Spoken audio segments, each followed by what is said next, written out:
Sir sir পুলিশে phone দিয়েন না স্যার, আমি সত্যি বলতেছি আমার ব্যাংকে টাকা আছে। তোর মতো ফকিরের কাছে থাকবে ব্যাংক অ্যাকাউন্ট? তোর ড্রেসের দিকে একবার তাকায় দেখছস ময়লা সিরা জামা? পরে প্রথমে দেখে আমার সন্দেহ হয়েছিল যে তুই মিথ্যা কথা বলতেছস। তোর মতো রাস্তার ছেলের কাছে কি করে থাকবে এই কোটি টাকার ব্যাংকের অ্যাকাউন্ট? এই ব্যাংকে শুধু বড়লোকদের অ্যাকাউন্ট থাকে। ব্যাংকের ম্যানেজার কিছুতেই প্রিমিসের কথা শুনছেন না এবং সে সিদ্ধান্ত নিয়েছে প্রিমিসকে পুলিশের কাছে ধরিয়ে দিবে, কারণ ফিঙ্গারপ্রিন্ট মেশিনে প্রিমিসের আঙ্গুল ম্যাচ করেনি। এরপর ব্যাংকের ম্যানেজার যখনই পুলিশকে ফোন দিতে যাবে ঠিক তখনই প্রিমিস বলে, আরে আরে স্যার আপনি কি করতেছেন? পুলিশে কেন ফোন দিচ্ছেন? স্যার এমন তো হইতে পারে আমি ভুল আঙ্গুল দিছি, ডান হাতের আঙ্গুলটা কাজ করতেছে না, বাম হাতেরটা তো কাজ করতেও পারে। স্যার প্লিজ আপনি আমাকে আরেকটা সুযোগ দিন। দেখ, এই আঙ্গুল যদি কাজ না হয় আবার কোয়েশ্চন অন্য আঙ্গুল ট্রাই করো। বারবার ট্রাই করার কোনো সুযোগ নাই, এটাই লাস্ট। এই আঙ্গুল যদি কাজ না করে তাই আমি তোর সোজা পুলিশে দিব। এরপর প্রিমিস যখন তার বাম হাতটি ফিঙ্গারপ্রিন্ট মেশিনের মধ্যে দেয় সাথে সাথে ফিঙ্গারপ্রিন্ট মেশিনে একটি আওয়াজ আসে আর ফিঙ্গার ম্যাচ করে যায়, আর সাথে সাথে ম্যানেজারের ফোনে একটি মেসেজ আসে আর সে ওই মেসেজটি পড়তে থাকে। Verification successful, platinum member account, নাম প্রিমিস চৌধুরী। প্রিমিসের অ্যাকাউন্ট দেখে কাস্টমার ম্যানেজার একেবারে শক খেয়ে যায় আর ফিঙ্গারপ্রিন্ট অ্যাপ্রুভ হওয়ায় প্রিমিসের মুখে হাসি চলে আসে এবং ম্যানেজারের দিকে রাগের নজরে তাকায় আর মনে করতে থাকে একটু আগে তাকে কত কথা শোনালো, তাকে কত অপমান করলো। তারপর ম্যানেজার প্রিমিসকে বলে, প্রিমিস চৌধুরী স্যার, আমার ভুল হয়েছে, আমাকে মাফ করবেন, আমি বুঝতে পারি নাই। স্যার আমি এই ব্রাঞ্চে নতুন আসছি, আমি আপনাকে চিনতে পারি নাই, স্যার আমাকে মাফ করবেন। আচ্ছা ঠিক আছে ঠিক আছে, তো আপনি এখন বলেন আমার অ্যাকাউন্টে কত টাকা আছে? এরপর কাস্টমার ম্যানেজার কম্পিউটারের মধ্যে দেখতে থাকে তার এই অ্যাকাউন্টে কি কি আছে। স্যার আপনার অ্যাকাউন্টে তো 500 কোটি টাকা আছে। শুধু তাই না স্যার, এই অ্যাকাউন্টের মধ্যে একটা ফেরারি কার আছে, 2 কেজি ওজনের 100টা গোলবারও আছে। এগুলো শুনে প্রিমিস ভাবতে থাকে সে এই টাকা দিয়ে কি কি করবে, আর ব্যাংকের কাস্টমার ম্যানেজার তো একেবারে অবাক হয়ে যায়। মাত্র 20 থেকে 22 বছরের একটা ছেলের কাছে এত টাকা, এত সম্পত্তি। প্রিমিসের কাছে যেই টাকা ছিল সেই টাকার 10%ও এই ব্যাংকের কারো কাছে ছিল না। এরপর প্রিমিস মাথার পিছে 2 হাত দিয়ে বলে, আচ্ছা ঠিক আছে, তাহলে আপনি আমাকে একটা কার্ডের ব্যবস্থা করে দেন। জি স্যার, জি স্যার, আমি এক্ষুনি আপনার জন্য একটা কার্ড নিয়ে আসতেছি।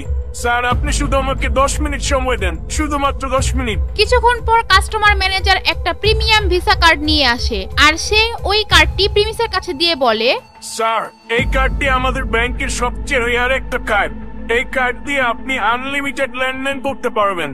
এরপর প্রিমিস ওইখান থেকে কার্ডটি নিয়ে চলে যেতে থাকে আর এইদিকে ম্যানেজার ইয়াসমিন মাথায় হাত দিয়ে বসে থাকে। সে বুঝতেই পারছে না যে কি হচ্ছে ভিআইপি রুমে। সে ভাবতে থাকে প্রিমিস মনে হয় পাগল, না হয় কোনো ক্রিমিনাল, আর না হলে সে ডাকাত। প্রিমিস মনে হয় কাস্টমার ম্যানেজারকে বন্দী করে রেখেছে।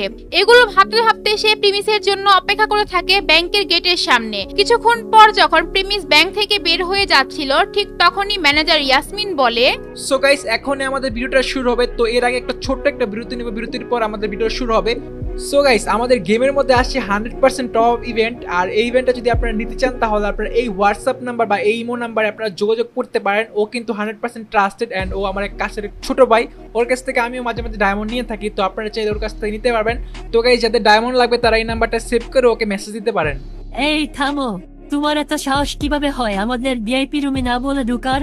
আমি তো আপনাকে আগেই বলছিলাম আমি এখানে টাকা তুলতে আসছি, আর কিছু না। এরপর ইয়াসমিন দেখে প্রিমিসের হাতে একটি প্রিমিয়াম ভিসা কার্ড। এটা দেখে ইয়াসমিন ভাবতে থাকে যে প্রিমিস আবার এই কার্ড ভিতর থেকে চুরি করে নিয়ে আসলো না তো। প্রিমিস এখান থেকে ভেগে যাওয়ার আগে ইয়াসমিন জোরে চিল্লিয়ে বলতে থাকে, সিকিউরিটি সিকিউরিটি তাড়াতাড়ি এখানে আসেন। এটা শোনার পর 2 জন সিকিউরিটি গার্ড আসে ওখানে আর ইয়াসমিন বলে, ও চুরি করে ব্যাংক থেকে ভাগতাছে, ওরে ধরেন।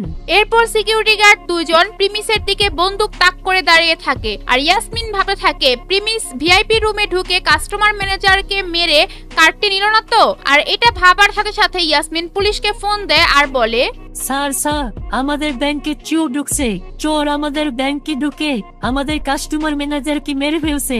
এরপর ওইখানে প্রিমিসের হাত বেঁধে মাটিতে বসিয়ে তার মাথার উপর বন্দুক তাক করে ধরে রাখা হয়। আশেপাশে ব্যাংকের মানুষ ওইখানে ভিড় জমায়। ব্যাংকের কাস্টমার ম্যানেজার সিসি ক্যামেরায় ভিড় দেখে তার রুম থেকে বের হয়ে আসে আর জিজ্ঞেস করে, এই এখানে কি হইতাছে, এত ভিড় কেন? স্যার আপনি বাইচা আছেন? আরে আমি এত তাড়াতাড়ি মরতে যাবো কেন? আর তুমি এখানে কি তামসা শুরু করছো? কি হয়েছে এখানে? এরপর কাস্টমার ম্যানেজার একটু সামনে যেয়ে দেখে প্রিমিসকে বন্দী করে রাখা হয়েছে। আরে কে করছে এই কাজ?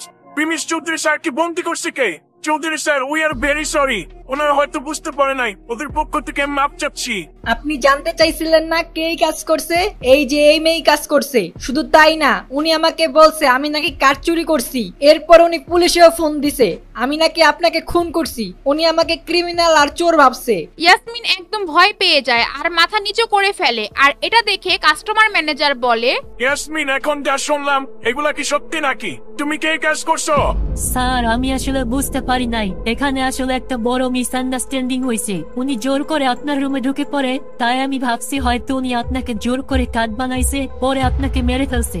কাস্টমার ম্যানেজার এটা শোনার পর ভাবতে থাকে সে নিজেই তো প্রিমিসকে চিনতে ভুল করেছে, ইয়াসমিনই বা কিভাবে তাকে চিনবে। তারপর ম্যানেজার ইয়াসমিনকে নিয়ে এক কোণায় যায় আর বলে, তুমি জানো ইনি কে? ইনি হচ্ছে চৌধুরী পরিবার ছেলে। তুমি তো জানোই চৌধুরী ইন্ডাস্ট্রির কত লেনদেন হয় আমাদের এই ব্যাংকে। ওনাদের যে সম্পত্তি আছে চাইলে আমাদের সমস্ত ব্যাংকের শাখা কিনে নিতে পারে।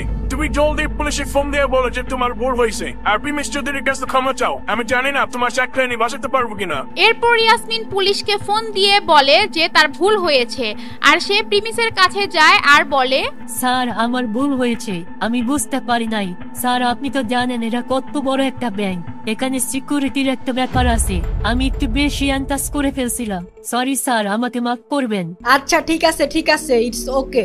ইয়াসমিন ভাবতেই পারে না এত সহজেই তাকে মাফ করে দিবে, কারণ সে যে অপমান করেছে তাকে এত সহজে মাফ করে দিবে সেটা ভাবনার বাইরে ছিল। এরপর প্রিমিস ব্যাংক থেকে বের হয়ে যায়। গরিব থেকে প্রিমিস একদিনের মধ্যে বড়লোক হয়ে যায়। এখন প্রিমিস এই টাকা দিয়ে কি করবে? এত টাকা একসাথে পাওয়ার পর কি প্রিমিস খারাপ হয়ে যাবে, নাকি প্রিমিস আগের মতনই সৎ থাকবে? প্রিমিসের সাথে সামনে আরো কি ঘটতে যাচ্ছে সেগুলো দেখতে চাইলে দিবস গেমিং এর ইউটিউব চ্যানেলটি সাবস্ক্রাইব করে নোটিফিকেশন বাটন বাজাইয়া রাখেন।